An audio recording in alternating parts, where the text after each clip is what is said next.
नमस्कार, आप देख रहे हैं जस हिंदी। मैं हूं गौतम ठाकुर। आवाम की आवाज में एक बार फिर आपका स्वागत है। जनाब, अबू धाबी में अदालतों की कार्यवाही के लिए हिंदी को तीसरी भाषा का दर्जा दे दिया गया है। जनाब, दर्जा तो अबू धाबी में मिल गया, लेकिन भारत में जहां सबसे ज्यादा हिंदी बोली जाती है, दुनिया में अगर कहा जाए तो चौथे नंबर पर हिंदी भाषा का इस्तेमाल किया जाता है बोलने चालने में। तो चलिए भारत की बात करेंगे, आम लोगों से बात करेंगे, ये जानेंगे कि आखिर उनके दिल में हिंदी को लेकर क्या बातें हैं जो छुपी हैं, क्या चीजें हैं जो वो दिन पर दिन फेस करते हैं हिंदी, अंग्रेजी और रीजनल भाषाओं को लेकर, यानी कि राज्य भाषाओं को लेकर। तो चलिए जनाब, अपने इस सफर की शुरुआत करते हैं, आम लोगों से बात करते हैं, उनकी राय जानते हैं। चलिए अब बात करते हैं पंजाब यूनिवर्सिटी के हिंदी डिपार्टमेंट के चेयरपर्सन गुरमीत सिंह जी से और जानते हैं कि आखिर हिंदी को लेकर वो क्या सोचते हैं और क्या अपनी विचारधारा रखते हैं। सर, आपका स्वागत है कार्यक्रम आवाम की आवाज। धन्यवाद। सर, हिंदी को लेकर आज हर तरफ बात होती है, लेकिन कोई भी उसको पूरी तरीके से अपनाने से कहीं ना कहीं हिचकिचाता नजर आता है। हम घरों की बात करें तो घरों में भी आज माँ बाप कोशिश करते हैं कि बच्चों से अंग्रेजी में बात की जाए, इंग्लिश में बात की जाए। नहीं, आपकी बात एक हद तक सही है, पूरी तरह से तो मैं इससे सहमत नहीं हूँ, लेकिन ये है कि कई कारणों से एक ऐसी रवायत बनी हुई है कि जो व्यक्ति अंग्रेज़ी बोलेगा अच्छी, उसको ज़्यादा समाज में अच्छी नज़र से देखा जाएगा या उसको कल को नौकरी मिलने में आसानी होगी। और किसी ज़माने में ये बात ठीक भी थी, बिकॉज़ कई जगहों पर तब परीक्षाओं में हिंदी माध्यम भी लागू नहीं थे। लेकिन आज के समय में मुझे नहीं लगता कि ये बात सही है। आज के समय में अंग्रेज़ी आनी चाहिए, इससे हमें कोई विरोध नहीं है, लेकिन हिंदी की भी बहुत बहुत ज़्यादा संभावनाएं हैं, जिसकी कल्पना भी शायद आम लोग नहीं करते, क्योंकि उनको उसकी पूरी जानकारी नहीं। लैंग्वेज को लेके माइंडसेट की कुछ प्रॉब्लम है, बिकॉज हमारे यहाँ जो एजुकेशन सिस्टम है उसमें दो वो चलते रहे लंबे समय तक। जो बड़ी परीक्षाएं थी, मान लीजिए IAS की परीक्षा थी, उसमें 70 के डेकेड तक केवल अंग्रेजी मीडियम से आप एग्ज़ाम दे सकते थे, हिंदी मीडियम से नहीं दे सकते थे। बाद में आपने तो बहुत सारी ऐसी जगह हैं जहाँ पर ऐसा हुआ आज़ादी के बाद कि जो सिस्टम पहले था वो चलता रहा।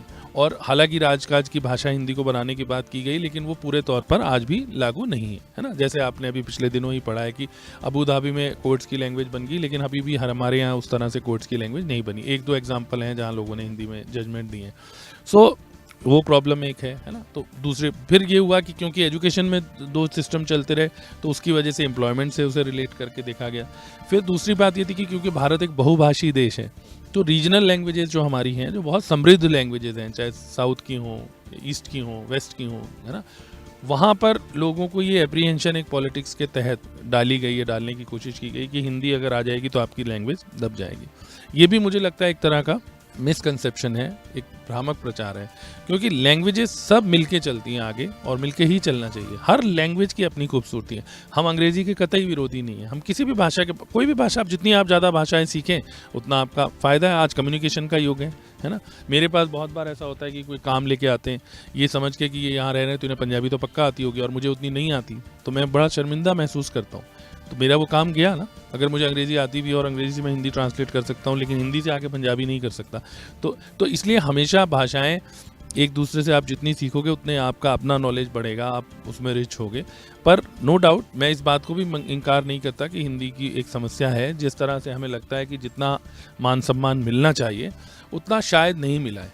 ऐसा नहीं है कि कुछ प्रॉब्लम्स हैं, लेकिन हिंदी की स्ट्रेंथ अपनी है, क्योंकि हिंदी लोगों के दम पे चली है। पहले भी आप मध्यकाल में भी अगर आप देखोगे तो तब फारसी लैंग्वेज थी शासन की, क्योंकि मुगल थे, उनके माध्यम से आई। उसके तो हिंदी हमेशा लोगों के, हिंदी हमेशा स्ट्रगल की लैंग्वेज रही है। आज़ादी की लड़ाई में कोई प्रश्न ही नहीं था कि लोग हिंदी को छोड़ के किसी और ज़बान को भारत की केंद्रीय भाषा के रूप में या संपर्क भाषा के रूप में स्वीकार करें। आपको हैरानी होगी कि बहुत सारे अहिंदी भाषी क्षेत्र के लोगों ने हिंदी में समाचार पत्रों का संपादन किया। सब हिंदी का पहला पत्र कलकत्ता से निकला।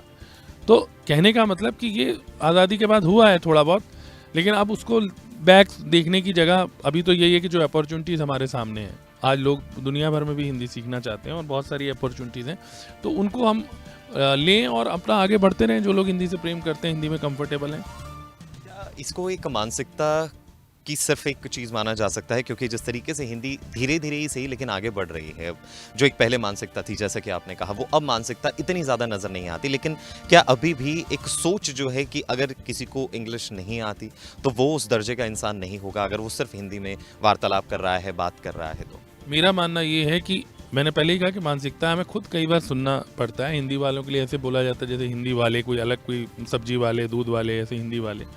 लेकिन मुझे लगता है कि अगर आज की तारीख में किसी को अंग्रेज़ी केवल अंग्रेज़ी आती है और हिंदी नहीं आती है, बिल्कुल भी नहीं आती, तो उसका भी काम नहीं चल सकता, बल्कि उसका काम बिल्कुल भी नहीं चल सकता। तो इसलिए भाषाएं तो एक से ज़्यादा वैसे ही आनी चाहिए। तो लेकिन हाँ, अंग्रेज़ी के साथ जैसे मैंने कहा कि एक तरह का सुपीरियरिटी कॉम्प्लेक्स है और वो धीरे धीरे बच्चों में ट्रिकल किया है, आगे जनरेशन्स में ट्रिकल किया है। उसकी वजह से लोग ना जानते हुए भी फिर भी बोलने की कोशिश करते हैं और उस चक्कर में अपना उपहास उड़वाते हैं, जो अपनी बात है उसे अच्छे से कह नहीं पाते हैं। तो बेटर है कि वो उसकी कोशिश ना करें। भाषाएं सीखें, लेकिन एक भाषा ऐसी हमेशा होती है जिसमें आप बहुत कंफर्टेबल होते हो, जो आपने बचपन से बोली होती है, पढ़ी होती है। तो इसलिए हमें कोशिश करनी चाहिए। बट आपकी बात से मैं पूरी तरह से उसको डिनाई नहीं करता कि एक समस्या इस तरह की है कि जो अंग्रेज़ी बोल रहा है वो ज़्यादा पढ़ा लिखा है सो कॉल्ड।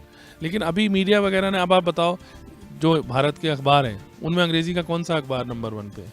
जो भारत के चैनल हैं उनमें कौन सा नंबर 1 पे? भारत की जो टीआरपी प्रोग्राम्स की है उसमें एक भी प्रोग्राम नहीं। बिग बॉस जैसे कार्यक्रम में क्यों अंग्रेज़ी बोलने पे पाबंदी लगाई? इसलिए थोड़ी कि हिंदी के वो प्रेमी हैं बहुत बड़े, इसलिए कि उन्हें पता है कि हम कनेक्ट नहीं कर पाएंगे अगर अंग्रेज़ी आगे बोलते जाएंगे, तो आधे लोगों को समझ नहीं आएगी। तो कहने का मतलब मीडिया और फिल्मों का बहुत बड़ा योगदान है। तो उसमें हिंदी को, जैसे मैंने कहा, इन माइंड ज़्यादा है, इन बाहर नहीं है। हम लोग बाहर, मुझे भी कई देशों में जाने का मौका मिला, कभी हमें, बल्कि अगर वहाँ आप अंग्रेज़ी बोलने की ज़्यादा कोशिश करो तो वहाँ थोड़ा सा अजीब नज़र से आपको देखेंगे कि भाई आपकी अपनी ज़बान है, आप उसमें क्यों नहीं बोलते। देश में राजनीति का माहौल चल रहा है, इलेक्शन भी आने वाले हैं, तो एक राजनीति से जुड़ा सवाल भी जानना चाहूँगा। क्या जो मानसिकता है या फिर ये हिंदी को लेकर जिस तरीके से राजनेता इसका इस्तेमाल करते हैं, क्या इसकी वजह से मानसिकता जो है वो थोड़ी सी पिछड़ रही है, या फिर जिस तरीके से किसी ने कहा था कि हिंदी, हिंदुत्व और जो हिंदू हैं उसकी वजह से जो देश है वो बंटता जा रहा है? देखिए, ये एक अनफॉर्चुनेट पक्ष है हिंदी का। इससे भी नुकसान हुआ है कि हिंदी को एक पर्टिकुलर किसी आइडियोलॉजी या हिंदी को किसी एक पर्टिकुलर राजनीतिक दल के साथ देखा जाने लगा है। तो लेकिन ये सही नहीं है। मान लीजिए हम हिंदी बोल रहे हैं तो ज़रूरी नहीं है कि हम हिंदी से हमारा किसी राजनीतिक पार्टी की तरफ झुकाव हो। और राजनीति को अभी अलग करके देखें, बिकॉज राजनीति में भी एक हिंदी पट्टी, हमारे यहाँ आपको पता है कि हिंदी बेल्ट कही जाती है। जो बाहर के नेता हैं उनका एक अलग किस्म का जो झुकाव है। लेकिन अभी भी आप देखोगे तो रीजनल लैंग्वेजेस को इग्नोर नहीं। अभी मैं कल परसों ही प्रधानमंत्री जी का भाषण सुन रहा था, बगल में वो हिंदी में बोल रहे थे और बगल में एक व्यक्ति खड़ा होकर ट्रांसलेट कर रहा था। तो इसलिए हमें इस चीज़ को समझना पड़ेगा कि अल्टीमेटली अगर हमें लोगों के साथ कनेक्ट करना है तो हो सकता है कि हमें एक से ज़्यादा भाषा की भी ज़रूरत पड़े। तो मैं बिल्कुल ये दावा नहीं करता कि क्योंकि इस देश की राजनीति हिंदी के इर्द गिर्द चलती है तो उसी से काम चल जाएगा, ऐसा नहीं है।